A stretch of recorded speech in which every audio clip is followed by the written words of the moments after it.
بسم الله والصلاة والسلام على رسول الله. لا خزمت شرح باسكردني كتاب أيها الولد دبين كإمام غزالية علماء بشتشان ناويان لنا خلاصة الخلاصة بختي كتاب أحياء علوم الدين كهر إمام غزالية لبروي ناويان لنا هتاوكو بابلن أو كتابة كإمام غزالي نوسيتي تن باريكا هەڵگرتنی ئاسان بی و لە بەرکردنیشی ئاسان بی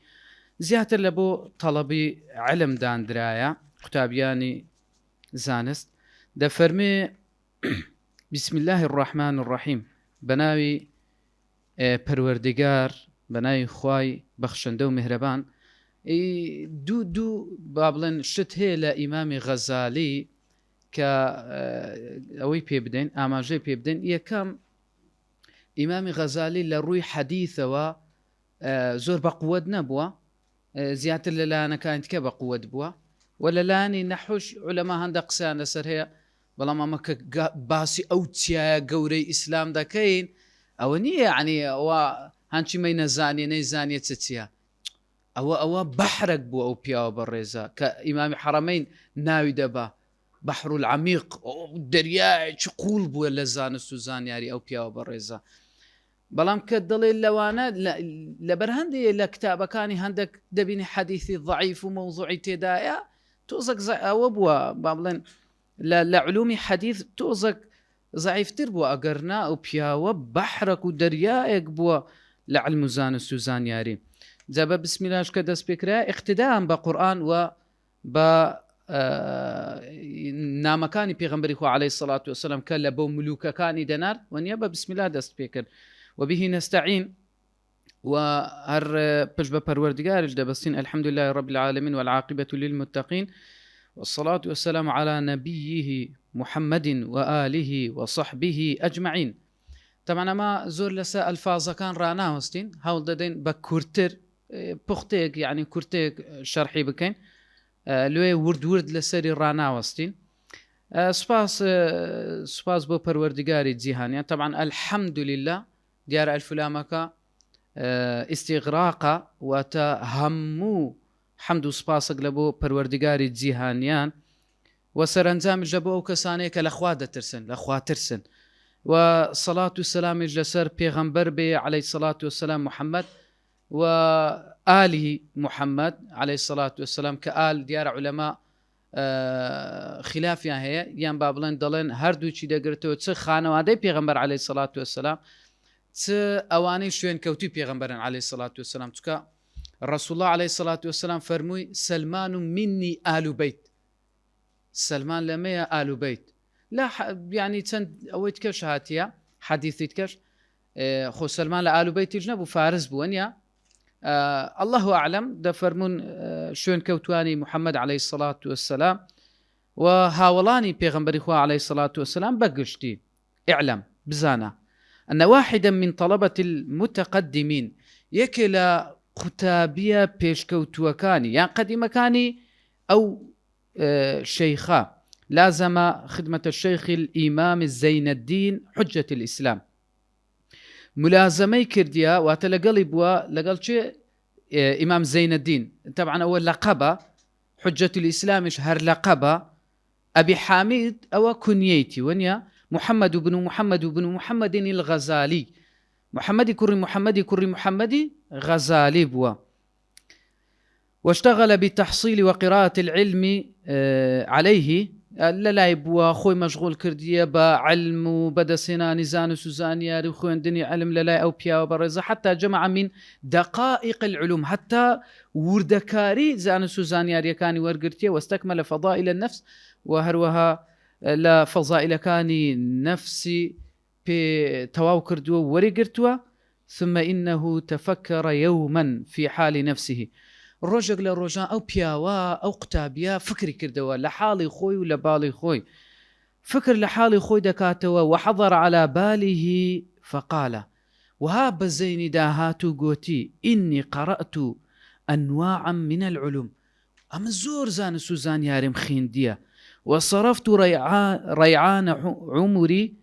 على تعلمها وجمعها فەرمووی وە ئەو پەڕی گەنجاتی و تەمەنی گەنجاتی و تەمەنی پێڕاگەیشتنی خۆم سەرف کردیە لە بەدەستهێنانی زانست و زانیاری و کۆکردنەوەی علم و زانست و زانیاری. والآن ينبغي أن أعلم أي نوعها ينفع غدا. ئێستا پێویستە بزانم کامە جۆر لەو زانست و زانیاریە سوودی دەبی لە بۆ بەیانیم. مەبەستی بەیانێ مەبەستی ئەوەیە وەنیا قیامەتە وەنیا هەتا کە بیلال لەسرە مەرگ دەبی دەڵێ غەدەن نەلقە نەحیبە محەممەدەن وەصەحبە وەنیا بەیانی دەگەم بە خۆشەویستانم محەممەد و هاوڵەکانی عەلەیهی سەڵات وەسەلام لە قورئانی شاتی وەنیا غەد بەمانە قیامەت بەیانی لۆ بە غەدی جناوبرا یعنی هەر شتێک كل آت قریب هەر شتێک بێتن نێزیکە هەر شتێک بێ نێزیکە کاتوو دەڵێ مەسەلەن دەڵێ کاکە ساڵەشکە ئەو شتە لۆ دەکڕم ئەو سارێ لۆ دەکڕم واتە نێزیکە لۆ چونکە دەڕواتن کاتەکە دەڕوا دەزانی هەر ئەوەن دەزانی ڕۆژێک دەگەشتە سەسەرت لۆی قیامەتیش بە غەد ناوبرایە یعنی هەر ئەوەندە دەزانین لە ناکەو یەکسەر دێتە سەسەرت و پێت دەگاتن. و يؤنس في قبري وهروها دڵنەواییم بکاتن و دڵدانەوەم بکات لە ناو قبرم يعني أو علمي كبيخينم وأيها لا ينفع حتى أتركه علمك السودي لبو مني هتوازي لبينم وكو پروردگار ده فرمي عفو وكو پیغمبر عليه الصلاة والسلام ده فرمي اللهم إني أعوذ بك من علم لا ينفع خوايا پناه دەگرم بە تۆ لە زانستێک کە سوودی نەبی. حەدیثەکە لە مسلمی هاتیە زەیدی کوڕی ئەرقەم دەجێتەوە. طبعا پێغەمبەر عەلەیهی سەڵات وسەلام کە ها دەفەرمێتن خۆیان پەنات پێ دەگرم لە زانستێک سوودی نییە 100% زانستەیە کە سوودی نەبیتن. لێ پێغەمبەر عەلەیهی سەڵات وسەلام خۆی پەنا دەداتن بەخوای پەروەردگار لەو زانستانە کە سوودی یعنی کە دەڵێ لا ينفع سوودی نەبیتن مەبەست ئەوە نییە زانستەکە لە خودی خۆی سوودی نەبی نا ئەمن و ئەتوو سوودی لێ وەرناگرین ئەوەیە کە کابرا شتێکی دەزانی و ئیش پێ ناکە. فاستمرت له هذه الفكرة أو فكرة ببردوامي لميشتي دهاتو دتسو حتى كتب إلى حضرة الشيخ حجة الإسلام محمد الغزالي رحمه الله استفتاء وسأل عنه المسائل. دفرمي هتاوكو نسراوكي لبو الشيخكي نسي محمد غزالي بإمام غزالي داوي فتواي ليكرت داوي تسان مسألة ليكرت داوي نصيحة دعاء خيري ليكر لا شيخكي كا النصيحة بكو دعاء خيري لوك طبعا أو قتابية لدوري أو بوا لبرهندي داوا لما مستاكي دكاتن كا شتشي لبو بنيريتن نامتشي لبو بنوسيتن كا كرتو بخد بي دل قال وإن كان مصنفات الشيخ كإحياء وغيره تشتمل على جواب مسائله خو أمن دزانم كتابي إحياء علوم الدين الشيخ كم إمام غزالي وغير أو يجل نسرا وكاني جوابكاني مني همو تيدا فراوانا زور أدلو داوات كرديت سد وكاك أتو لكن مقصودي أن يكتب شيخ حاجتي في ورقات بلام أمن ما بست ما شيخ كام أو بيوسيك أمن هيتم لتن ورقة لهم دابني ليك هتا نو ورقة لشتش وهالهم كرد بكاتوا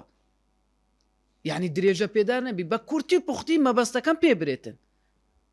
وتكون معي مدة حياتي حتى لجيان دابم أو تسن ورقيم لكن بيتن للام بي وأعمل بما فيها مدة عمري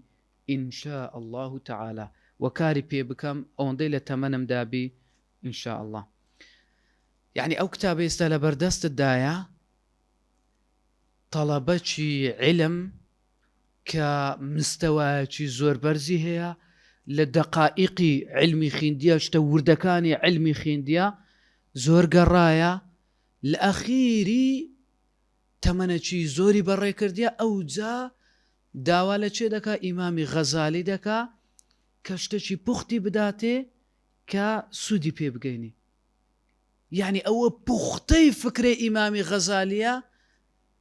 ومقصدي أو طلبشك علمك زوري كو كردي توا بابزانانی ئەو کتابە باسی دەکە دەبی زۆر گرنگ بی لە نێوان قوتابی و مامۆستایەک کە چەند لە مێژە لە خزمەتی بووە چەند لە مێژە ئەو هەموو زانستی لێوە گرتیە ئەو هەمە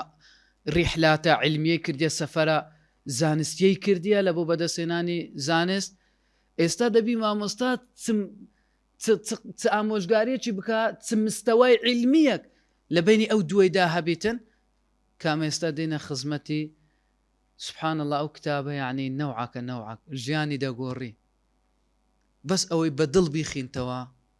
بەس ئەوەی بەدڵ لە خزمەتی بی یعنی نەوعک تەئسیری لە ئینسانی دەکاتن هەتا ئەو کتابەی نەخینیەوە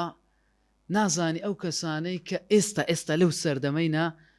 لو ئەو هانە یعنی کابرا دەبینی علمەکی زۆری پێ یا ڕەبی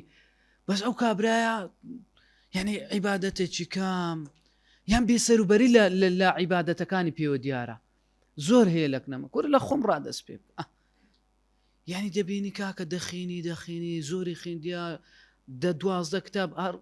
سارتەوە دەبی ڕسمەکی بڵاو دەکاتەوە ئەو 50 کتابم خوێندەوە تەمەشا دەکەی هیچ بەسەر تەقوا قسەکردن عیبادەت هیچی نەگۆڕایە یان شتێکی زۆر کەم نەبیتن وەربا لە خزمەت ئەو کتابە بیمزانین یعنی عیلات ئەو دەرمانەی کە ئیمامی غەزالی دەیداتە قوتابیەکەی الله زۆر خۆشە زۆر فكتب الشيخ هذه الرسالة في جوابي شيخ أو نامي دنوسي لجواب قتابيكي بسم الله الرحمن الرحيم اعلم أيها الولد والمحب العزيز بزانا أي رولة خوش يستكم كرة خوش يستكم طبعا ما مستيكان زور قتابيكان يان خوش دويستن بأندازي رولي خوان زاري وازياترش ما مستا زور قتابي خوش دويستن لێرە گەوهەری قسەکانی هەڵبژاردیە تەمەناو پیاوە وەکو گوتمان تەڵەبەی ئەوەی بوو ئیمام الحەرەمەین سبحان الله ئیمام الحەرەمەین دەفەرمێ ئەو کتابەی کە ئەتوو دەرەتینا دەفەرمێتە ئیمامی غەزالی دەفەرمێ ئەمنت دفن کرد ئەمنت شاردەوە ئەمنت لە گۆڕنا پێش ئەوەی بمرم نەدەبایێ ئەللا سەبەرتە حتى ئەن ئەموت ئەو کەما قال دەڵێ نەدەبا سەبرت بگر بە هەتا ئەمن دەمردم ئەوجە کتابەکەی خۆت دەرهینا بە یعنی کە کتابەکە ئیمامی غەزالی دەرهات خەڵک ڕووی لەوی کرد وازی لە کتابەکە ئیمام الحەرەمەین هینا لەبەر بە قووەتی و یعنی لەبەر پڕعلمی ئەو کتابەی قەزم لە ڕیسالەکەی نییە لە کتابی تری ئیمامی غەزالی دەفەرمی بزانە ڕۆڵە شیرینەکەم خۆشەویستم أطال الله بقاءك بطاعته خوي پروردگار تمن درجت بك بعبادت خوي وسلك بك سبيل أحبائه ووابك خوي پروردگار تو ريگاي أو كسان بگري كخوشويستي خوانا أن منشور النصيحة يكتب من معدن الرسالة عليه الصلاة والسلام ئەو شتانەی کە ئەمن دەمەوێ بینووسم لە ناوەڕۆکی پەیامەکەی پێغەمبەر هاتی عەلەیهی سەڵات وەسەلام نامە و ڕیسالەکەی پێغەمبەر هاتی عەلەیهی سەڵات وەسەلام ئین کانە قەد بەلەغتە منه نەسیحەة ئەگەر ئەو نەسیحەتەی پێغەمبەری خوا عەلەیهی سەڵات وەسەلام بەتوو گەیشتبی فأي حاجة لك في نصيحتي تبيستد بنصيحتي منها أو ئامۆژگاریانی پێغەمبەری خوا عەلەیهی سەڵات وەسەلام بەتوو گەیشتبی پێویستت بەی منی وإن لم تبلغ أجر بيشد نجشبي فقل لي بين بلي فما حصلت في هذه السنين الماضية أدي تتخر كرديتو أتو تنصالة تتخر كرديتو تتكو كرديتو تنصالة تدكي من جملة ما نصح به رسول الله صلى الله عليه وسلم أمته قوله لتيك راي آموشقاري كان بيغمبري خو عليه الصلاة والسلام بو أمتكي أويك فرميتي علامة إعراض الله عن العبد اشتغاله بما لا يعنيه نیشانەی پشتکردنی خوای پەروەردگار لە بەندەیەک سەرقاڵکردنی ئەو بەندەیە بە شتێک کە هیچ سوودی نەبی. الله الله الله هەرچەندە ئەو قەولە دەڵێن کە خوێندیتمەوە پێم وابی دەفەرمون ئیمامی حەسەنی بەسریە بەڵام درایتە پاڵ پێغەمبەریش عليه الصلاة والسلام کە ئەبوو نوعیم لە حلیة الأولياء لە جلدیدا لاپەڕە 143 باسی ئەو قەولەی کردی حتا دارەقوتنیش هینایەتیەوە کە لە تێکڕای ئامۆژگاریەکانی پێغەمبەری خوا عليه الصلاة والسلام وها بووە کە لە نیشانەی پشتکردنی خوای پەروەردیگار لە بەندەیەک بە ئەو بەندە تەماشای خۆی بکاتم بزانێ خۆ مەشغوڵکردنە بە شتێک هیچ سوودی نییە. سبحان الله کەسانێک دەبینی تەماشا بکە یعنی ئەو دنیای بە چ بەسەر دەبا هەر کافتریا و پیاسە و ئەتاری و یعنی فران ئەتاری و فران تۆپانی ئەو هالیات و فران کەس ئەخبار و سیاست و نازم بڕۆ دوێ خۆی بە شتێک مەشغوڵ کردیە هیچ ئیسفادەی نییە. الله بزانە ئیمامی حەسەنی بەسری دەفەرمێ بزانە خوای پەروەردیگار ئەگەر بتەوێ بزانانی خوای گەورە چەندی ئەتوو خۆش دەوێ بزانە بە چی خەریک کردووی بزان بە چ خەریکی یعنی بالفعل بە شتێک خەریکی خوای گەورە پێی ڕازیە یان نا. دەفەرمێ فاستمرت له هذه الفكرة عفو دەفەرمێ وإن امرأ ذهبت ساعة من عمره في غير ما خلق له ليجدرون أن تطول عليه حسرته. دەفەرمێ طبعا ئەو قسەی چێە ئەو قسەی حەجاج کوڕی یوسوفی ثەقەفیە دەینەوڕووی لە مەجالیس ئەو قسەی هینایەتەوە لە لاپەڕە 1840 ئیبن عەساکیرش لە تاریخی دیمەشق هینایەتەوە لە جلدی 12 لاپەڕە 143 دەفەرمێ کە حەجاج دەڵێتن ئەگەر کەسێک ساتێکی بڕوە لە تەمەنی في غير ما خلق له لە جگە لە شتێک کە بۆی خەڵق کراوە چونکە ئەمە لە بۆ خەڵق خراینە کاکە وما خلقت الإنس والجن إلا ليعبدون کەواتە ئەگەر کاتێک و ساتێکی بڕوە لە تەمەنی لە غەیری ئەوەی لە بۆی خەڵق کرایە ئەوە بەڕاستی ئەو کەسە مافی خۆیەتی ڕەوایە ئەو کەسە یعنی حەسرەت هەڵکێشیتن لە تەمەنی یعنی جێی خۆیتی حەسرەت لە بۆ ئەو کاتەی بخواتن کە لە بۆ شتێک سەرفی کردیە کە لە بۆ ئەو دروست نەکراوە. ولا قولشكي دفرمي ومن جاوز 40 ولم يبلغ خيره على شره فليتجهز إلى النار. أو قولة إيشية أو قولة هندك دفرمي إمام علي هندك دفرمنا ابن عباس ك دەیلەمی لە کتابی فیردەوس لە لاپەڕە 5534 هینایەتەوە. ابن شەکوالیش لە لە جلدی 2 لاپەڕە 552 ئەو قەولەی هینایەتەوە کە دەفەرمێ هەر کەسێک تەمەنی لە 40 ساڵ تێپەڕی خێری زیاتر نەبوو لە شەڕی لە خراپەکانی وەی نەکرد خێرەکانی زۆرتر بی لە خراپەی با خۆی ئامادە بکە لە بۆ ئاگری دۆزەخ. ئەکوەر ئەتوو 40 ساڵت پێچوو لەو 40 ساڵەی نەتانی چاکەکانت زیاترکەی بەسە خراپەت تاوە خۆت ئامادە بکە بۆ ئاگر. وفي هذه النصيحة كفاية لأهل علم. أو النصيحة بس لبو أهل علم بس. أو جاء قصة الله الله الله لو قصة جوانا دا فرميت النصيحة سهل والمشكل قبولها. نصيحة آسانة كاكر كذا نصيحة الدكا آسانة النصيحة كردن داوي نصيحة وآمشقارم لدك آسانة بس أوي مشكلة قبول كردني نصيحتك لأنها في مذاق المتبع الهوى مر لبر أوي أو كسيكا تامو تشيجي هوا ونفسي خواردوا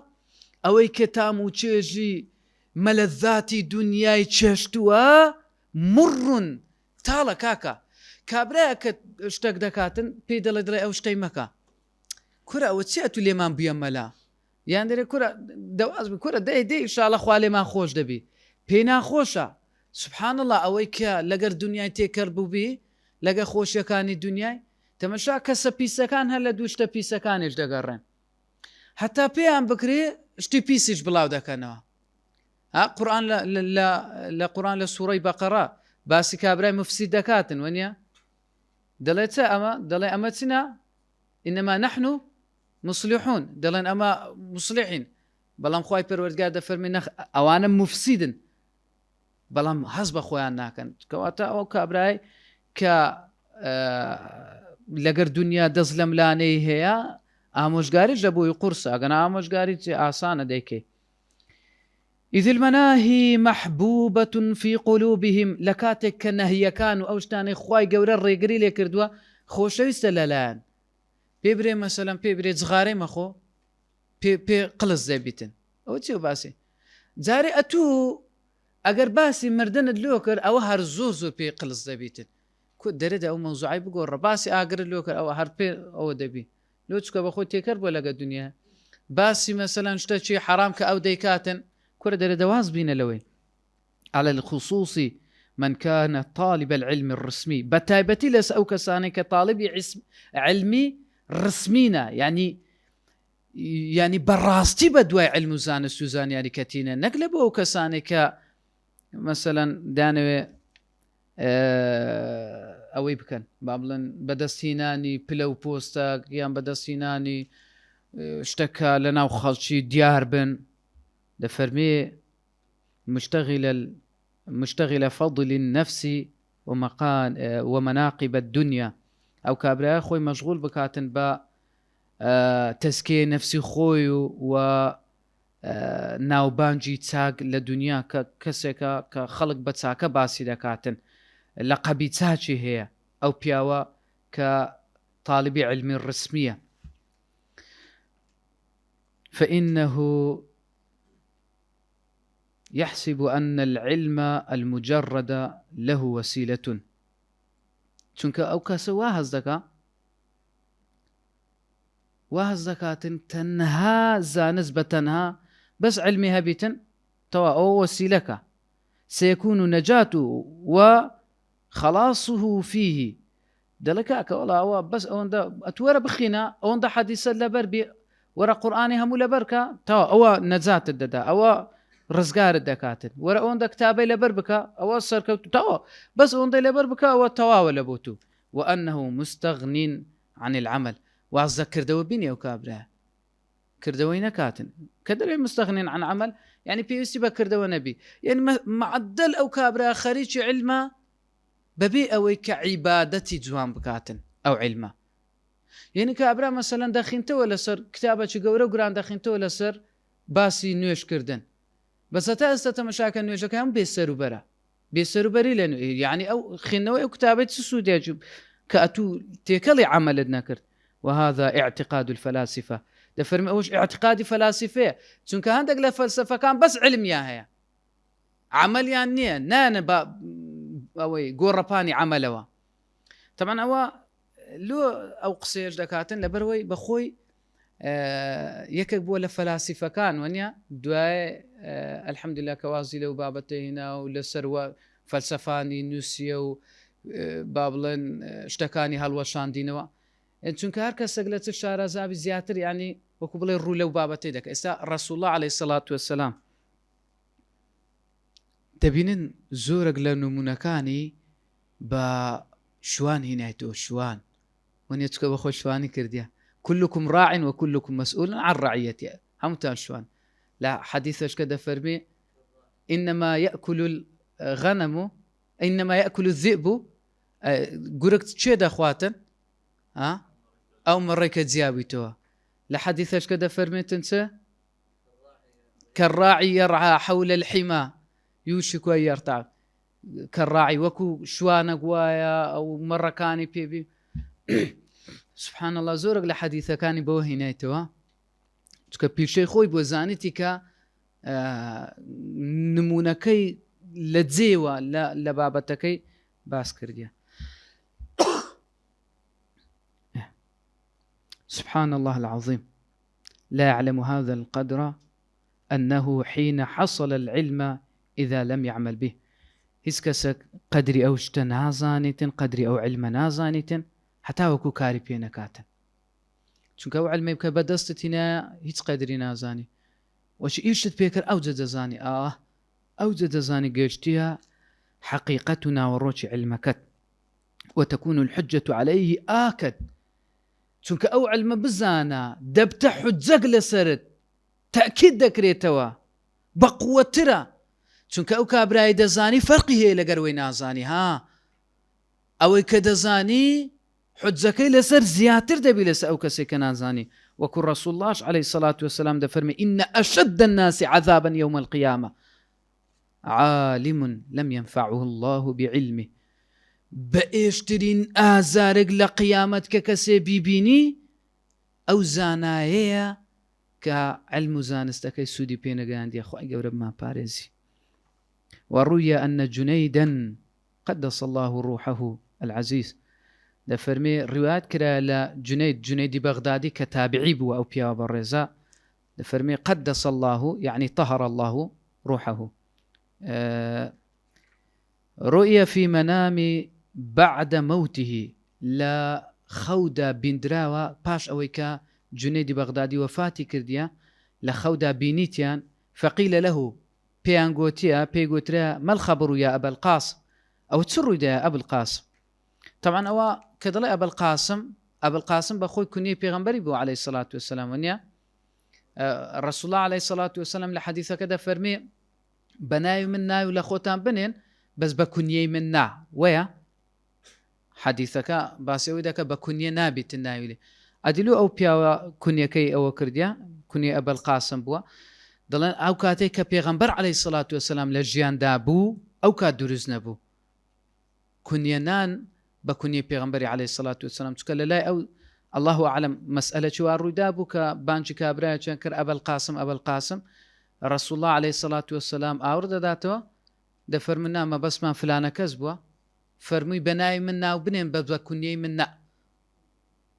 لێ لە پاش وەفاتی پێغەمبەری خوا عليه الصلاة والسلام الله أعلم ئاساییە هەواڵ چییە خەبەر چییە چت لێ هاتەوە قال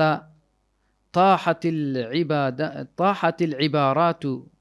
وفنيت الإشارات وما نفعتنا إلا ركعات ركعناها في جوف الليل فەرمووی ئەوە عیبارەتەکان هەمووی ڕۆشتن و ئەو شتانەی کە ئیشارەت و حاشیە و نووسراوەکانمان هەمووی بزر بوو نما هیچ سوودی پێنەگەیاندین ئیلا چەند ڕکعاتێک نەبی کە لە تاریکایی شەو لە شەودا لە بۆ پەروەردیگار بردوومان ئیلا ئەوانە نەبی کە سوودی پێگەیاندی دەفەرمێ لا تكن من الأعمال مفلسة لو كسانما با كردوت هيج نبيتم مفلس بلا كردوا ومن الأحوال خالية ولا حال بالكان الشدة بيبجبي وخالي بي أجر أحوال بمصطلحي الصوفيان ليك بدينوا كو بياو برزج بخوي أو طريقة هي قرتيا الله أعلم أحوال زياتر دارين بو يعني حال بوشتدا قوتريتن ك ئینسانەکە بەسەر دڵی دادێتن بەناو خەیاڵی دادێتن بە بێویستی خۆی ئاگای لە دنیا نامینێتن ئاگای لە خۆی نامینێتن یعنی مەسەلەها کابرا دەبینی دەبورێتەوە ئەو بابەتانە بەڵام والله ئەعلم طبعا ئەوە وارد نەبووە نیە لە پێغەمبەری عليه الصلاة والسلام لە سەحابە لە کەسیان یان دەتوانین ئەوەی لێک بدەینەوە کە لەو شوێنانە خاڵی مەبە کە دینی خوای پەروەردیگار بانگەشت دەکاتن داوا لێ دەکاتن واتە ئامادە بە لە هەموو شوێنانەی کە پەروەردیگار مەبەستێتی ويتيقن أن العلم المجرد لا يأخذ اليد يقين شد هبه زانستێکی بەتەنها دەستی تۆ ناگرێ و نەجاتت بداتن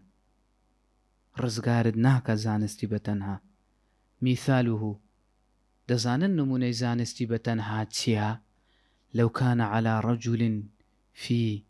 برية 10 أسياف هندية مع أسلحة أخرى كابرايك لدشتايك بيتن دشم شيري هندي واتە لە شمشێرە زۆر چاک و باشەکانی پێبیتن. هەندێک ئەسلیحەی تریش ڕمە و تیرە و هەر ئەسلیحەتی چیتکەشی پێبیتن. وەکانە الرەجل شجاعا وأهل حرب، کابرایەکی زۆر ئازابی، کابرایەکی خاوەن یعنی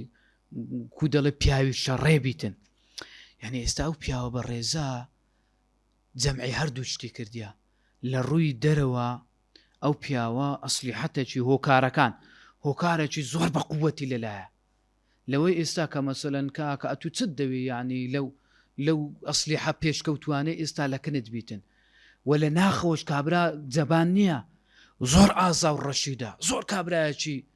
بەجەرگە. ئەو جەدە فەرمێ چێ فحمل عليه أسد مهيب فما ظنك. ئەگەر شێرەك لە ناکاو لە بۆی بێ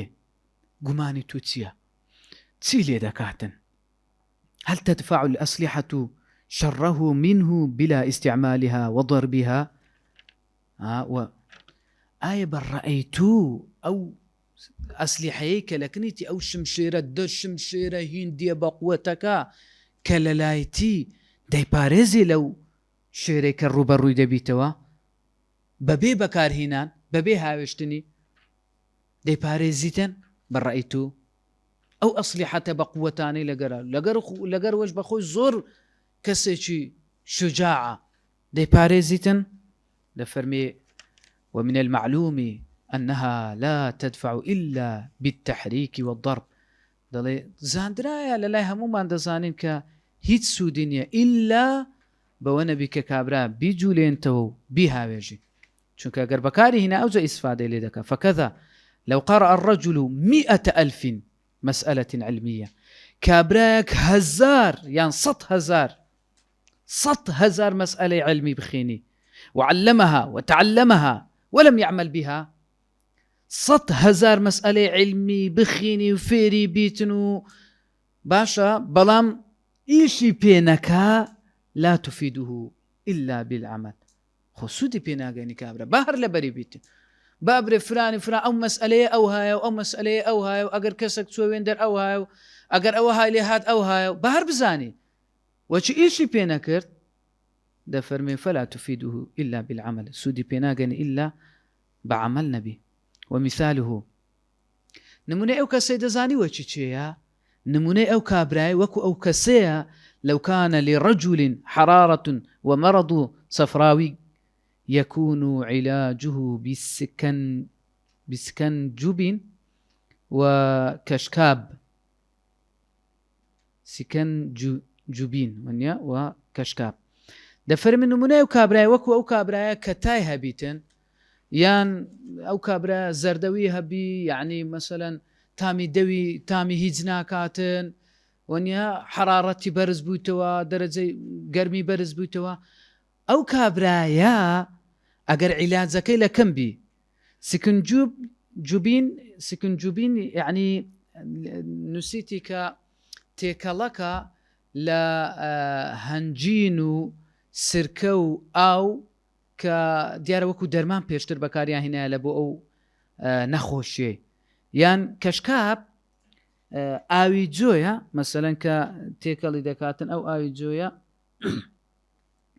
دیارە ئەو کەسەی کە تووشی ئەو نەخۆشەی بۆ ئەوانەی خواردبیتەوە ئاوی جۆ لەگەر شەکرد کە تێکەر بکرێتن بیخواتەوە ئەو کەسە ئیستیفادەی لێ دەکاتن. دەفەرمی ئەگەر ئەو کابرای ئەوانەی پێبی فلا يحصل البرء إلا باستعمالها. ناگەشتە ئەوەی کە چاک ببیتۆ ئللا بە بەکارهێنانی نەبی. بالفعل با کابرا لەکنی بی ئەتووەرە کاکە یەک دەستە حەبی ژانە سەرت لەکەم بی ژانە سەری شت بی پێچا دەبی پێچا نابی هەتا نەیخۆی. ئیدە فەرمی ئەو علمە لەکنە تووشە عەینەن بالزەبط ئەو هایە بەهار لەکنت بی بەهار لەکنت بی عەزەکەی سەفتکە عەزەکەی بڕۆ کابرا جێکی دێشی بڕۆ ناو ئەوەی مەخزەنی سەیدەلیەی ئەبڕۆ هەموو هەبوو دەرمان بیتن 1000 نەوعا دەرمانی تێدابی کە لە بۆ عیلازەکەی تو لە بۆ نەخۆشەکەی تو دەبی هیچ سوودی لێ دەبینی هەتا وەکو بەکاری نێنی. سبحان الله نمونەی جوانی هینایتەوە کەرمەی 2000 ڕتلین پەیامی تامەی نەخورێ نەبا شەیدایی. دەفەرمێ ئەگەر تۆ 2000 ڕتل عرق بپێوی و بچێشی هەتاوەکو ئەو عرەقە نەخۆیەوە خۆ سەرخۆش نابی هەر لەکنت بی و بیچێشە و نازام چی لێ بکە. دەفەرمێ لەو قەرەئتە العیلمە 100 سەنە، ئەگەر 100 ساڵ ئەتوو خەریکی علم و زانست و زانیاری بی وجەمەعتە 1000 کتوب ئەو کتابین 1000 کتاب کۆ بکەیەوە لا تكون مستعدا لرحمة الله تعالى إلا بالعمل. أو شتانا نابنا يارمتي درد بوغاندن برحمة پروردگار إلا بو عمل نبيتن، يعني تو كدقية رحمة پروردگار بو عملية. ها پیغمبر عليه الصلاة والسلام فرمي كزنا تيتباش إلا بالرحمة خواي نبي ونيا فرمي ولا أنت يا رسول الله، فرمي ولا أنا، فرمي أتوش، فرمي أمنش إلا برحمة خواي نبي ناتي نباش. كواتا أوشتنات جينت الرحمة خواي پروردگار إلا بعمل نبي تسكا قرآن خواي پروردگار ده فرمي وأن ليس للإنسان إلا ما سعى إلا ما قرويك خريجي بو كرديتي. فمن قال إن هذه الآية منسوخة بقوله عليه السلام، هر کەسێک بڵێ ئەو ئاتە منسوخە نەسخ بوویتەوە بەو حەدیثەی پێغەمبەری خوا عليه الصلاة والسلام، يعني دیارە لەلای ئیمامی غەزالی ئاەت بە حەدیث نەسخ دەکرێتەوە. ئەو ڕەئیە هەیە لێ والله أعلم ئەوەی باس کردیە الله أعلم. دەفەرمێ إذا مات ابن آدم انقطع عمله إلا من 3، ئەگەر ئینسان مرد کردەوەکانی دەبڕێتەوە إلا لە 3 ڕێگا نەبی. الحديثة دفرمي فالمنسوخ هو هذا القائل، دفرمي أو كسب أخوي نسخ بيتوا كابرا بخوي منسوخة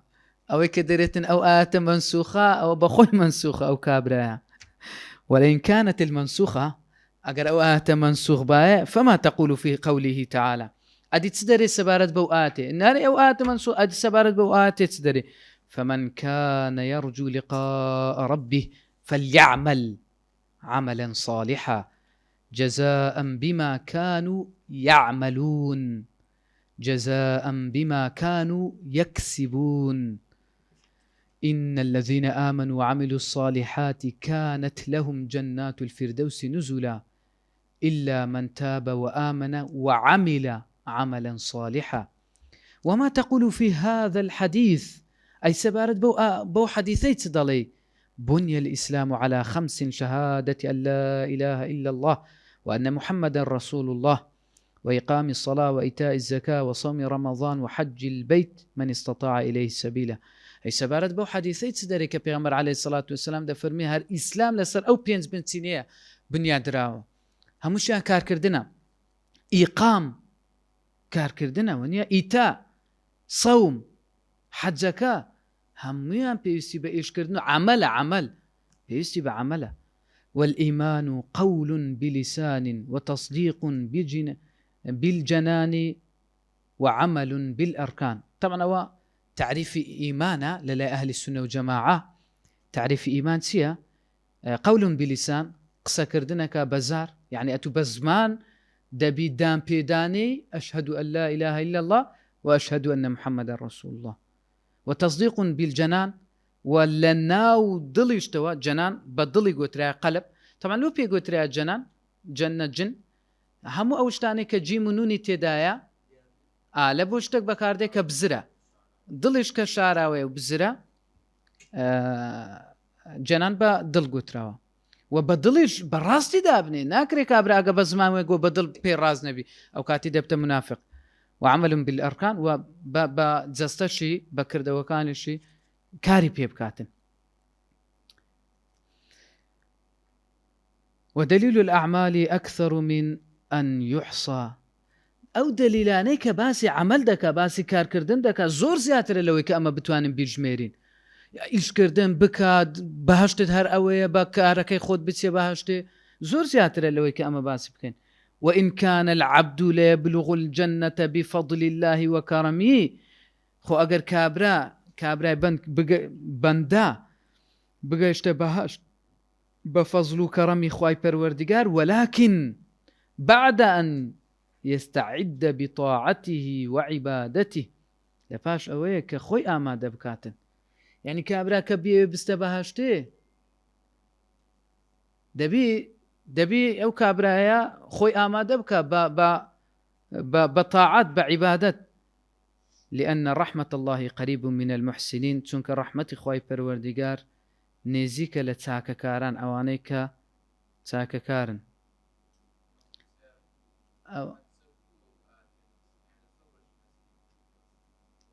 ئەو دەبی دوابی انشاءالله وەبی قەتع نەکەوتە ئەوکە انشاءالله أنا با قەتع نەکەوتە انشاءالله ئیسراحەتێکی بدەینێ دوایە قیچەگەیان 5 دقیقە ئیسراحەتی دەدەینێ با بگەینە سەر بابەتەکی ولو قيل يبلغ أيضا بمجرد الإيمان أجر بيت قوترا قوتيان كاكا بدي دقشت بهاشتي دتواني بقشت بهاشتي بس بإيمان هنا هر إيماني هنا أو كابرا دقشت بهاشتي طبعا هو عقيدة أهل السنة والجماعة ها يعني مخالفي أهل علم أو ها بابلين أهل علم مخالفي أهل علم أو قصي أجر إمام غزالي ما بستي أو بي قول ببي عمل يعني كابرا بس بري أشهد لا إله إلا الله دست باشتي ببيوي عملي هبي أقر بس ما بستي أو بيتن أو مخالف أهل علم والله أعلم لبروي علماء زور أو شتان روم كرديتو زور لكون لقديم وباسي أو شتان كرديا كابرا كدست بهاشت دبي عملي هبيتن بيوستي بعمله أو حديثانا شكا باسي أو إذا لم يعمل خيرا قط خو أو كابرا إيمان هنا نكي عمله ما بستي أول شك دليل هيڅ خيرة نكرديا ما بستي لا تساو خلكان هيڅ خيرة نكرديا بونمنا مثلا اسا من درم كاكا هريكو هندك خورماي بينن مثلا يقلنكو فرد خورماي چي ديني او كيتكا تنكا چي دينيتن او كيتكا مثلا يعني يكسبطي قورة دينيتن يكا تشدي دو دنكا خورماي ديني درم ولا أوها نينا درم أو خورماي نينا ما بس ما يعني نكهر هنا يعني هر كره هنكما إيوانية باسكون لا تساوي كابرا فردا شي هنا أو لا تساوي كابرا مثلا شتى زوري خورماي هنا أو زور كما إيوانية هر باسير شي بكي لا يخوش ما يعني مثلا زار أوها حالة الردادات مثلا كره درك تذكر ديالهم ما بس يا قابلة حتى استيتنا كرت بيلوي حتى تاكا كد لبرانبرين ما بس يويك تاكا كانت كما لكنا لبرانبر كره تذكر ديالو بوم ونيا او جا اوي والله اعلم نك اوي هر هيك تذكر دوي نبي كابرا بس بلا لا اله الا الله رازو بهاشتي باجو نعم والله اعلم قلنا نعم دلن راس كابرا اگر بس ايمان بينيتن باشا راس دست باشتي لكن متى يبلغ أو قتمان أجر أو إيماني ما بس عمل كردين بعملش كم دلين بلي لكن متى يبلغ بلام كين دقاتن دزين كين دقا كم من عقبة كؤود تستقبله إلى أن يصل تسند للريقري قرصونا راحتي ديتا بيش وتساور ريدكاتن أو الريقرا ناخوش أو بربست قرصو ناخوشنا راحتانا هتاوكو كابرا دقيشت جي لوها آسانة يعني كابرا عملي نبيتين كتوا لبردي سيراتي وها آسانة الراوستاني بردي سيراتي أو جو محاسبة كردن ونيا أو جو تيبربون بس أو محاسب راوستان لا أوي ساحي محشر تيبربون لسا بردي سيرات سؤال مكوملك أو ها آسانة هر لدنيا يعني لفرمي أول تلك العقبات يكم شد لو شتانيك بربست وريقرن عقبة الإيمان بربست إيمانه أنه هل يسلم من السلم أو كابرا سالم دبي سلامت دبي لو كإيماني لورنا جيريتو سلب يعني ورجيرانو كابرا لإيماني خوي سالم دبي سلامت دبي إيماني لورد جيريتو يعني يعني أو كابرا سيقي بخويا ها سيقي بخويا أو كابرا إيمانك أو ها بمنية أم لا وإذا وصل أجر جيشتش بي جيشت يكون جنيا مفلسا. جني يعني بهشتي، جني يعني أتزندوكا باشا، جنيا مفلسا يعني دبتا كابراتي بهشتي مفلس. مفلس لتا أو كساني كعمليان كرديا ئەگەنە لە باشتێ مفلیسمان نییە، بەڵام دەبتە کابراکی باشتێکی مفلیس لە چاو کابرای کە عملی کردیا ئەو هەمە کۆشکەی هەیە، ئەو هەموو شتە خۆشەی هەیە، ئەو دەستێ وێندەر شتێکی وای بەدەست ناکەوی.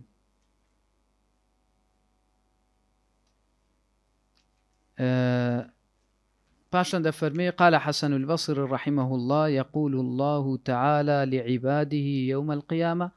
ادخلوا الجنة برحمتي واقسموها بقدر أعمالكم. حسنی بەسری دەفەرمێ پەروەردیگار دەفەرمێتن بە بەندەکانی دەفەرمێ لە ڕۆژی قیامەت بڕۆنە بەهەش بە ڕەحمەتی من و بەشی بکەن، یعنی بەهەش دابەش دەکرێ بقدر أعمالكم بە ئەندازەی کردەوەکانتان. طبعا ئەو حەدیثە دارەقوتنی لە تەذکرەی هینایەتەوە جلدی 2، حافظ ابن كثير هینایەتەوە لە فتن لە بیدای و نهایە شار باسی کردیە. ابن ئەبی دونیا شینایەتەوە دەڵێ ئەنەس حتا ئەوان دەفەرمون ئەوە لە حەدیثێکی وەرگیرەیە کە ئەنەس بە مەرفوعی لە پێغەمبەری خوا عەلەیهی سەڵات وەسەلام دەجێڕتۆ دەفەرمێ يقول الله تعالى يوم القيامة للمؤمنين خواهي قورة بإيمان داران دفرمي وجوزوا النار بعفوه وادخلوا الجنة برحمتي برنا بهج برحمتي من فاقسموها بفضائل أعمالكم. كواتا الله أعلم دفرمون أوا حديث بيغمبري عليه الصلاة والسلام. سبحانك اللهم وبحمدك أشهد أن لا إله إلا أنت أستغفرك وأتوب إليك. پێنجەقێک ئەو شوێر بگرین ئاوچ بخۆنەوە نیە ئەزەکەم ئەو خەرکە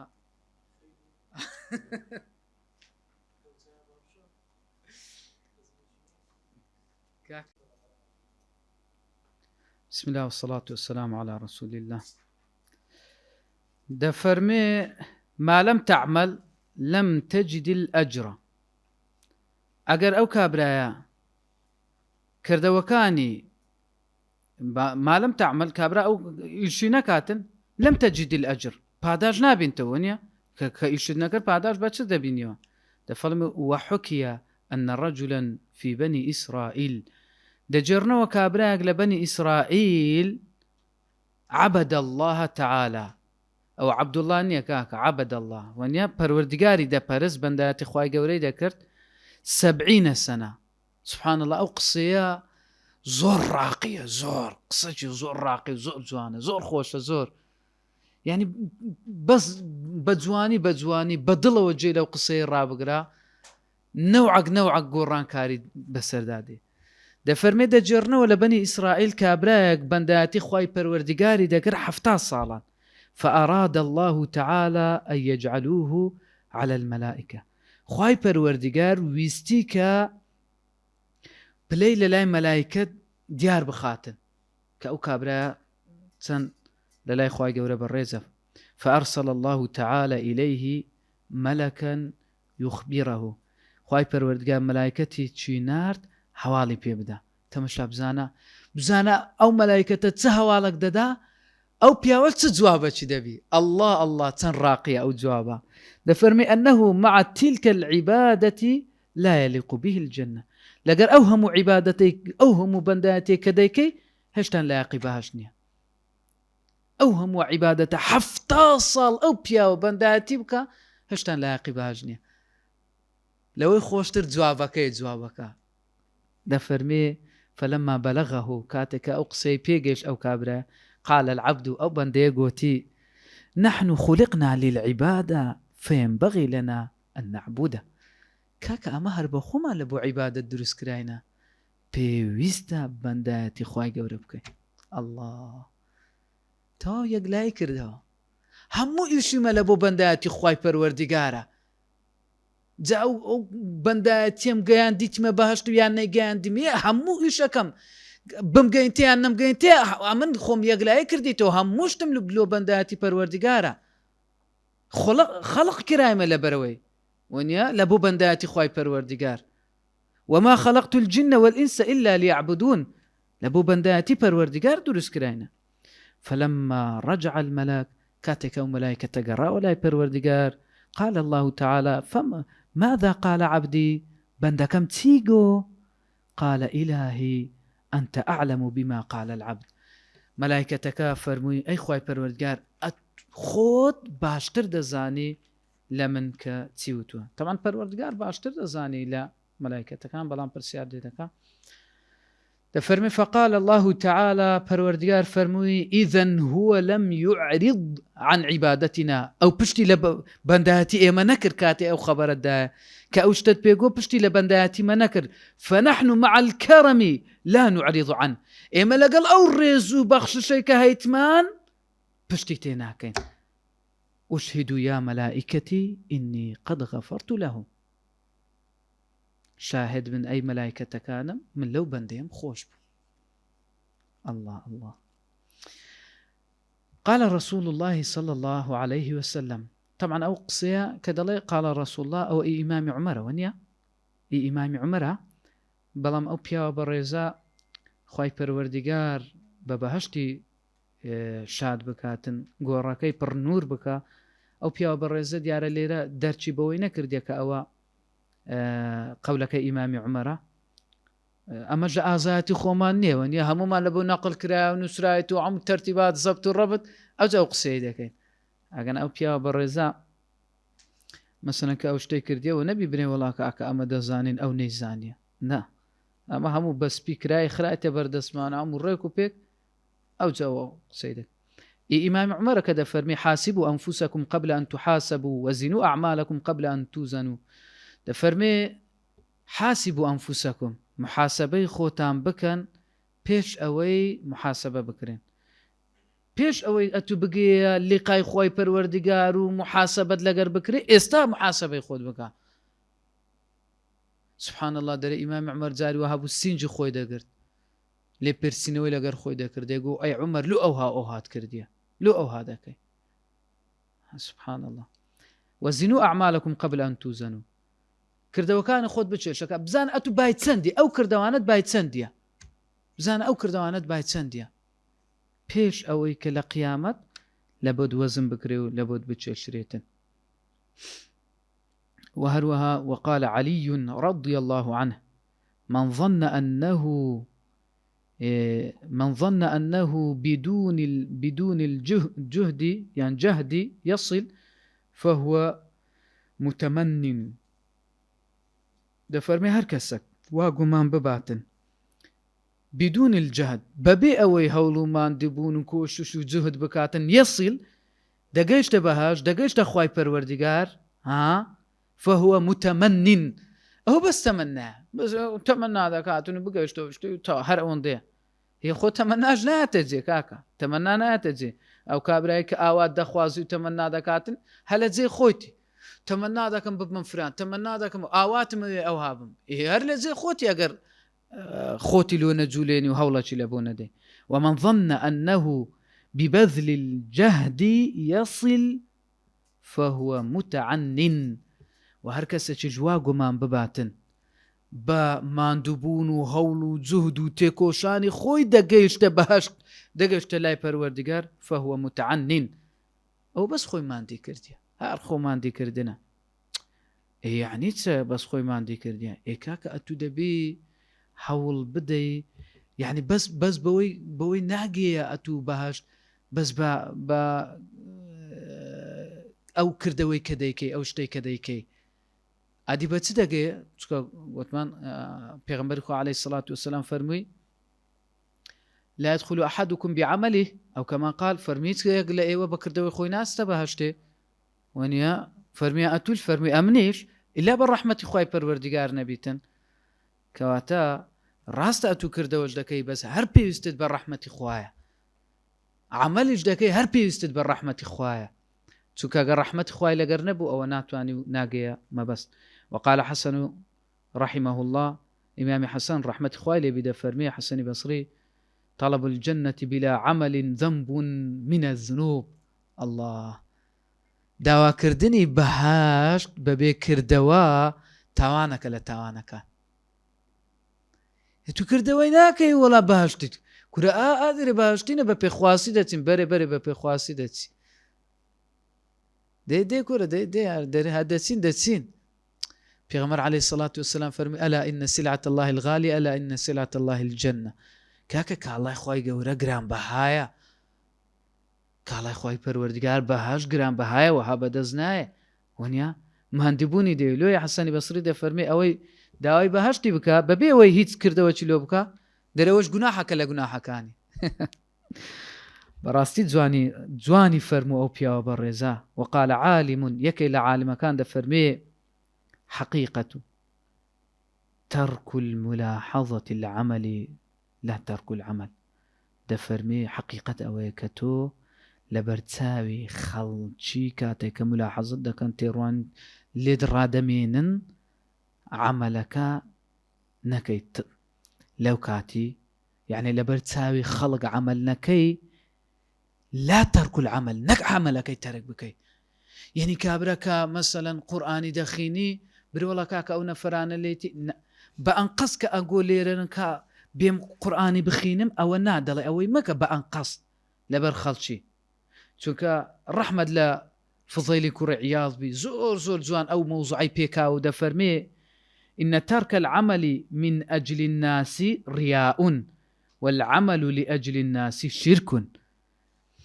واسهێنان لە کردەوەک لە پێناوی خەڵکی ئەو ڕیایە، وەکردنی کردەوەکیش لەبەر خەڵکی ئەوە شرکە. یعنی لەبەرەوەی ببینم ئەتووا تەمەشام دەکەی ئەتووا دەمبینی لێ نوێژەکەم جوان بکەم لێ مەسەلەن قورئانەکەی بخینم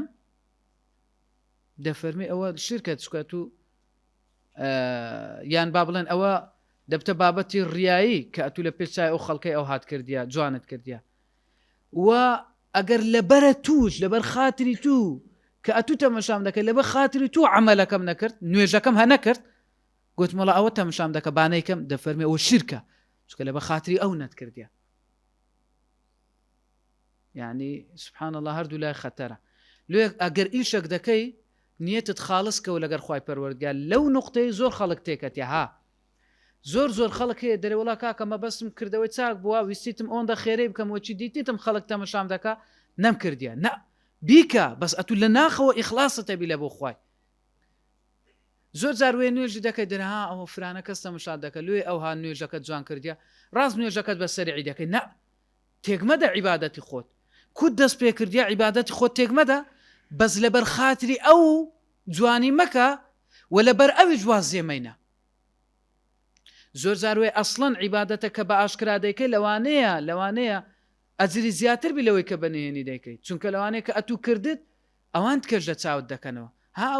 پێغەمبەر عەلەیهی سەڵات وسەلام کە کۆمەڵە خەڵکی دیت جلوبەری شڕ و وڕیان لەبەر بوو کە هەستا وتاری لە بۆ خەڵکەکەیدا هانیدان لەسەر خێرکردن دەڵێ کابرا چۆ ماڵی چەند ئەوە مستە خوڕمایەکە بوو چی هەبوو داینا ئەوجە خەڵکیتکە لە دووی هاتن دانا ئەو داینا هەتا زۆر بوو. پێغەمبەری خوا عەلەیهی سەڵات وسەلام فەرمی من سەنە سونەتەن حەسەنەتەن هەر کەسێک شتێکی ڕێگایەکی چاک دابنێ و خەڵکی لە چای بکاتەوە پاداشتی ئەوانش هەموو لە بۆوی دێ یعنی شتێکی چاکە جاروە بەڵام ئەو کابرا ئیخلاسی لە بۆ خوا هەیە بێ هەر ئەوەندا یعنی خۆی نەدۆڕێنی دەبی زۆر ئاگای لە خۆی بی خۆی نەدۆڕێنی چونکە لەو نقطەی زۆر شەیتان فێڵمان لێ دەکات.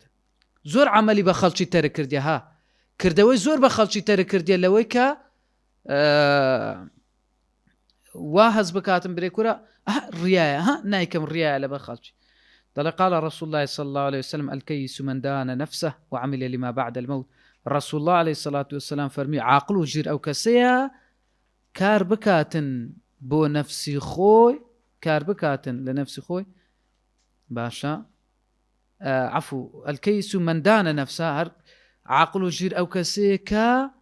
من دان نفسه ئیدانەی نەفسی خۆی بکە سەرزەنشتی نەفسی خۆی بکە ئەو هات کرد ها سەرزەنشتی دەکاتن وعمل لما بعد الموت کارش بکە لە بۆ پاش مردنی. کورە بزانی سبێنی ئەتوو دەمری کاکە ئیشەکی بکە ئەخە ئەگەر ئەتو ئیشت کرد ڕەسوول الله عليه الصلاة والسلام ناو لێ دەنێ زیرەک عەز لێ پێت برێن زیرەک کەیس عاقڵ ژیر ئێوەڵا ئەگەر ئەو وەسفەت دەوێتن ئەو پێغەمبەر صلی الله عليه وسلم ئەو وەسفەت لێ دەنێ بەو مەرجەی ئیدانەی نفس خۆت بکەی و کردەوە چاک بی والأحمق من اتبع نفسه هواها وتمنى على الله الأماني کابرای ئەحمەق و گەمژە و جێل ئەو کەسەیە کە شوێنی هەواس و ئارەزووی کەتیە لە هیچ ناگەڕێتەوە لە حەفلەی لەگەرە لە مەولودی لە پیاسەی لەگەرە لە نازانچ لەگەرە لە هەموو شتێکی لەگەرە لە هەموو شتێکی دار و بەرد ئەو کابرایە لەگەرە لە هەر عەفلەک و لە هەر جێیەکی دەبینی ئەو سەری ئەو کابرایەوە لێ دیارە ئەو جەتە کورە بەهەشتینە ئینشاءالله وتەمەنا عەلە الله الأمانی کورە دەچینە بەهەشت یعنی هیچ چیز ناژێرتەوە هەموو شتەکان دەکە و تەمەناشی لەسەر خوایە دەی کورە دەچینە بەس ئەوە ڕەحمەتەکەی دیتی عەزابەکەش نابینیتن وەنیە لێ پێغەمبەر عەلەیهی سەڵات وسەلام بە ئەحمەق ناوی بردیە کابرایەکی گەمژە و جێلە تەمەنە و حەدیثە لە تورمزی هێناوێتەوە بە ژمارە 2459 کە سەنەدی حەدیثەکەش والله أعلم حەسەنە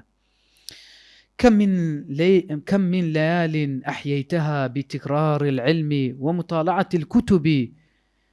وحرمت على نفسك النوم تنشوه بوأتو أو شود بسر برديا بويك علم دوبارة كرديتوا تماشا كتابة كانت كردية ومراجعينا وكتابانت كردية وات كردية يعني خود لخود حرام كردية تماشا ويد كردية أو تهنا أو كتابة بردية أو مسألة تماشا كردية اشتاق لي تجير بوا أو جاء آية بابلين علوم الشرعية أواني يعني أواني مثلا بولي شو أواني امتحاني هي وأواني سوانا برودوي أو بابتانا تنزر هبو أوها ننستي ونيا الخريج أو خنو كتابان أبوي لا أعلم ما كان الباعث فيه نازانك أويك أتو لدوي قراي ما بس تتسبوة تيدا ما بس تتسبوة ما بس إن كان نيتك نيل العرض الدنيا وجذب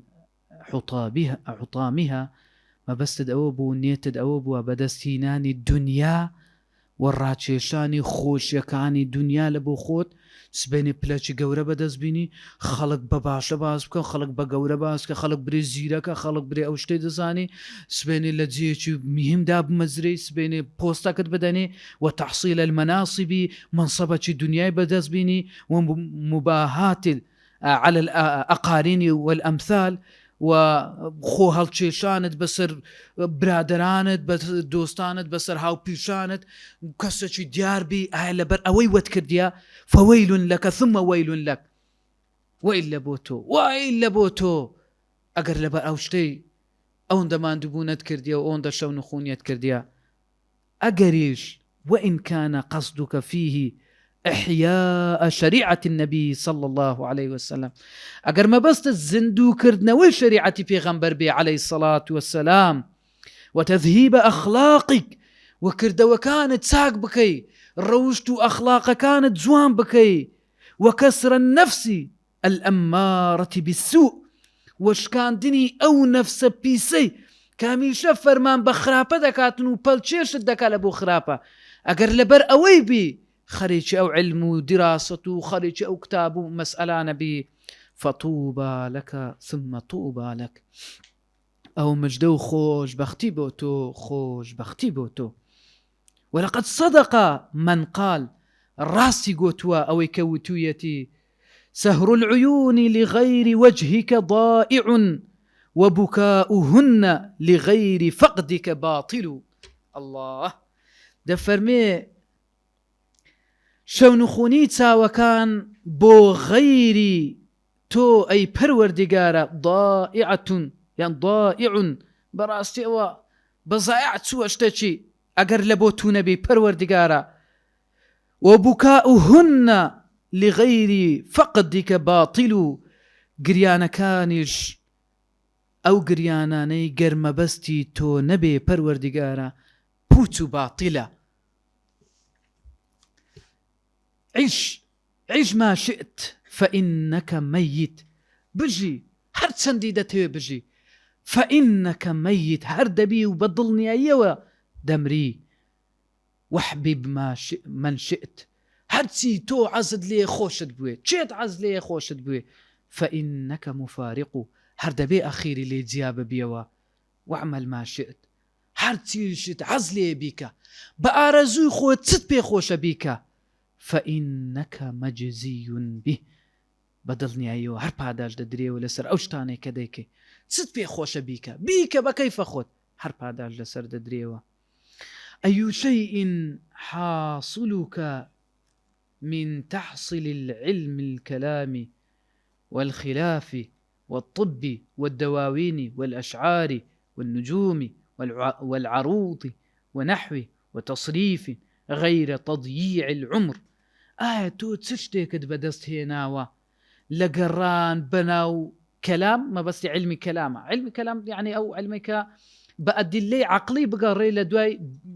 دۆزینەوەی خوای پەروەردیگار وەها باشە چت بەدەستیناوە لە خوێندنی علمی کەلام و علمی جەدەل و طب و ئەو دەواوینی شعری و لەبەرکردنی شعر و یعنی ئەستێرە ناسی و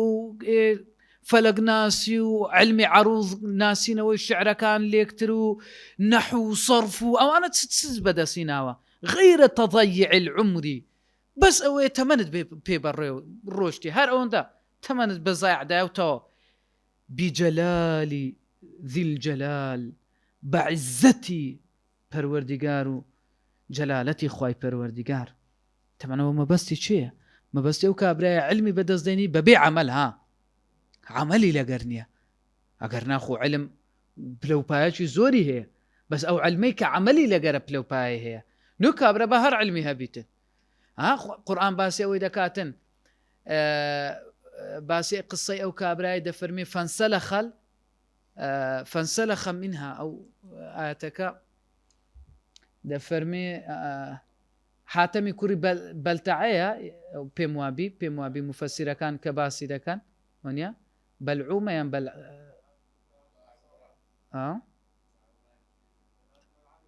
بەلعامە ئەو زانای کە بەنی ئیسرائیلەکەی خۆ زاناش بوو خوای پەروەردیگار دەفەرمێت چ فەئەتبعه الشەیطان شەیطان دوای ئەو کات شەیطان دوای کات بە شەیطانی خۆی شوێنی ئەو کابرای کرد کە ئەو کابرا خاوەن علم و زانستێکی زۆریش بوو پەروەردیگار دەفەرمێ فەنسەلخ لە خۆی کردەوە ئەو سەلخ لە بۆ چ بەکاردێ مارتان دیتە کە پێستەکەی لێ دەبتەوە عین بالضبط ئەو سەلخ یعنی هەر ڕاست کابرا ئەوە کووت چاکەتێکی لەبەر ڕاست دای بکەنیتن سبحان الله ئەو علمە ڕاست داکەن لەگە ئەو علمە زۆرە ئێستاش دەبینین وانە دەبینین زۆرێک لە ئەو کەسانەی کە خاوەن علم بوون ئەو علمیان لە خۆ داکەند بەسەوە دەبینیوە خوای گەورە هیدایەتی وان و ئیمەش بدات إني رأيت في إنجيل عيسى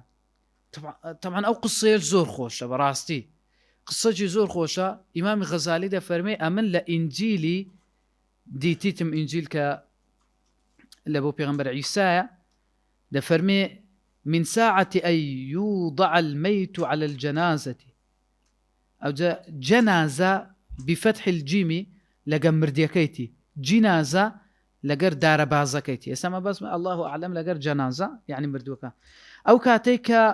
مردیەکە دادەندرێتن باشە یان جینازە لەسەر دارە بازەکەی دادەندرێتن و دەبردرێت لە بۆ ڕۆخی گۆڕ باشە دەفەرمێ پێش ئەوەی بخرێتە ناو قەبرەکەی خوای پەروەردیگار چل پرسیاری لێ دەکا پرسیارەکان چیە؟ ئەوەله يقول الله تعالى عبدي قسەی زۆر بە قووەتە عبدي طهرت منظر الخلق سنين ئەتوو دەیان ساڵە و ساڵەهای ساڵە خۆت جوان دەکەی منزەری دەرێت جوان دەکەی لە بۆ دروستکراوەکانم خۆ جوان دەکەی کەشخە دەکەی ڕێک و پێک لە بۆ خەڵکی هەتا خەڵکی بتبینیتن وما تەحەرتە منظەری ساعەتەن تەنها ساتێک و لەحزەیەک خۆت جوان نەکرد و پاک نەکردەوە بۆ من وكل يوم ننظر في قلبك ئێمەش هەموو ڕۆژێک تەماشای دڵت دەکەین. چەندمان هەیە ئەوهای خۆمان زۆر جوان دەکەین لە بۆ دەرێ، لە بۆ دروستکراوەکانی خوای پەروەردگار. جوانترین جلک لە بەردەکا دەچی کاکە ئەبزام تەنسیقا ئەوە لەگەرەوەی نایە با ئەو قەمیسەی بگۆڕم، ئەو پانتۆڕە لەگەروەی نایە قایشەکەی بە ئەو هالێ بکەم، ئەوم ئەو هالێ بکەم. یعنی ئەو پەڕی تەنسیقات بەکاردێنی و شتی جوان و بۆن و توانم کۆمەڵک وەسائیل و ئەو بابەتانە هەتا لە پێچاوی خەڵکی جوان بی. ئایا عینەن ئەو ماندووبوونەما هەیە لە بۆ دڵیش کە خوای پەروەردگار تەماشای عەمەل و کردەوەکان و دڵمان دەکاتن؟ ويقول الله تعالى: ما تصنع بغيري وأنت محفوف بخيري أما أنت أصم لا تسمع. فرمووی بەندەکەم چیت داوە لە غەیری من، لە کاتێکدا خێری من دەوری تۆی داوە، ئایا تۆ کەڕیت و نابیستی؟ العلم بلا عمل جنون والعمل بلا علم لا يكون. علم ببي كردوا ببي عمل شيتيا، كردوا وعملش ببي علم لا يكون. نابي وناقونجي ريقنا كوي أتو كردوا بكي ببي عمل. واعلم أن علما لا يبعدك اليوم عن المعاصي. بزانا أو علميك أمر دوردنا يختوى لتاوان ولا يحملك على الطاعة. دستي تو ناقري وبدباتن بو سر طاعتي خواي پروردگار لن يبعدك غدا عن نار جهنم. بيانيش تو دورنا يختوى لآقري دوزخ. وإذا لم تعمل اليوم أقر أورو إجنكي وكارنكي ولم تدارك الأيام الماضية كردوا كانت نبيته أوي إستا كردوا بكي أواني بيشتر بريت كردونا بي كردوا بريان بكيوا بطاعتي خواي پروردگار تقول غدا يوم القيامة أو كات بياني للروج قيامة دلي فرجعنا نعمل صالحا بمان قرينوا باكر دوا بكين فيقول يا أحمق أنت من هناك تجي بيدقو تري هي قمجة بعقل خود لدنيا راهاتي تيستا داوا داكي بقري وبو دنيا أي تولي وين درانهاتي. اجعل الهمة في الروح والهزيمة في النفس. وابكا همد للروح بيا بكو وشكستيش بنفسي خود بينا بسر نفسي خود سركوا والموت في البدن ومردني جلدستات لأن منزلتك القبر چونك مالتو هر أو قبريا وأهل المقابر ينتظرونك في كل لحظة متى تصل إليهم. وخلقاني قورستاني تاورد دكن لهمو تركساتك دا كيتو دقي بوان. إياك ثم إياك أن تصل إليهم بلا زاد. آمان ئاگاداری خۆت بە کە نەگەیە ئەوان بەبێ ئەوەی کردەوەیەکت کۆ کرد بێتەوە شتێکت کۆ کرد بێتەوە بۆ ئەو کاتی. قال أبو بكر الصديق رضي الله عنه: هذه الأجساد إما قفص الطيور وإما إسطبل الدواب. دفرمي إمامي أبو بكر فرميتي أو لاشيا يان وكو قفصيكي طير وايا قفصيكي بالنده كديكي أو بالنده برو برزي دفريتن برو باشي دفريتن يان وكو إسطبل الدواب وكو تويلي آجلان وايا كبيسة وبوخلا. فتفكر في نفسك من أيهما أنت. بير لخود بكوا تولا كام لواني. إن كنت من الطيور علوية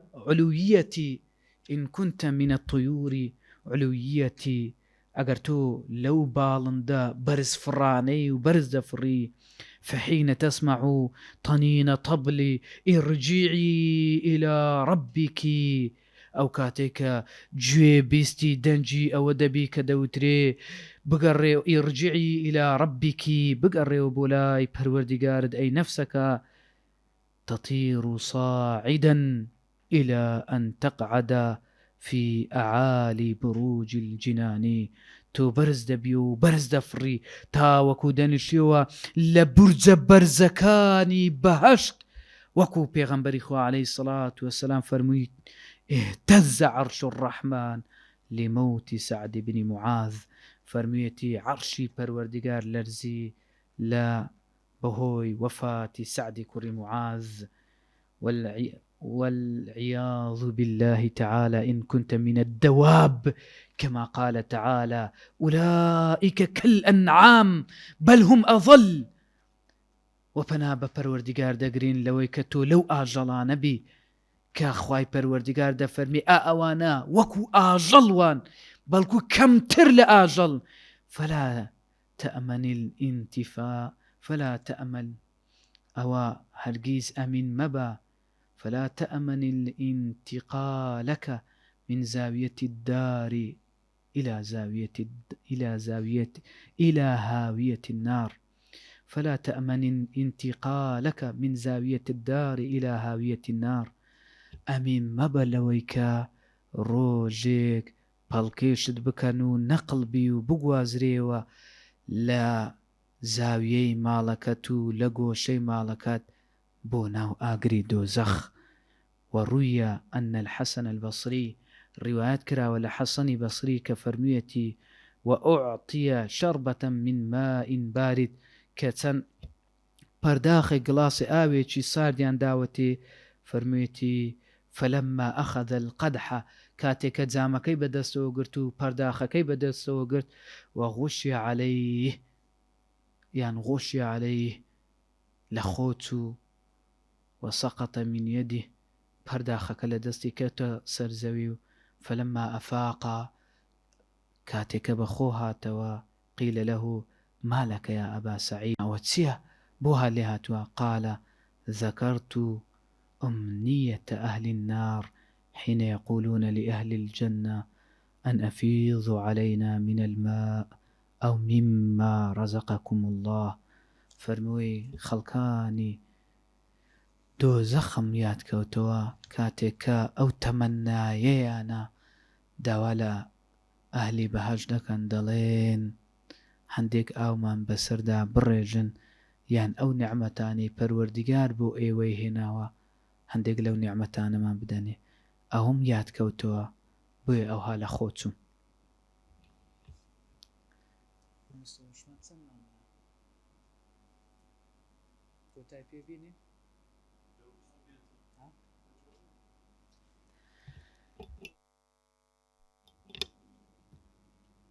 لو كان العلم المجرد كافيا لك أجر أو علما بتني بصبا لبوتو لا تحتاج إلى عمل سواه بيوستي بكرد ونكر بيزق لو علما لكان نداء الله تعالى أو كاتي بان كردني پروردگار كده فرمي هل من سائل هل من مستغفر هل من تائب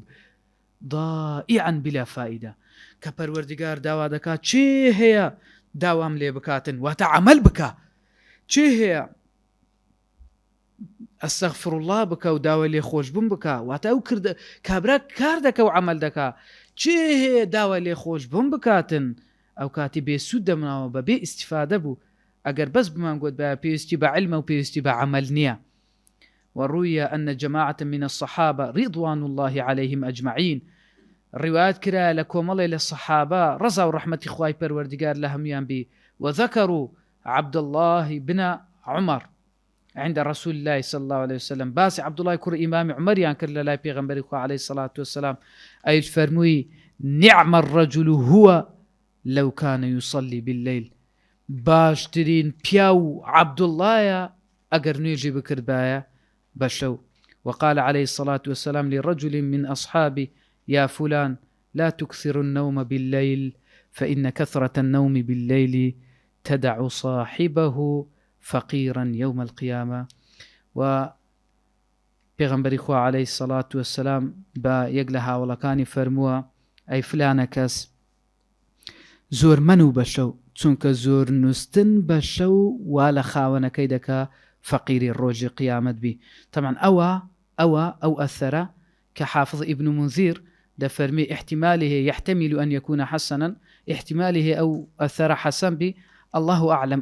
أعلم دەفەرمون ئەوە دایکی پێغەمبەر سولەیمانە لە بۆ پێغەمبەر سولەیمانی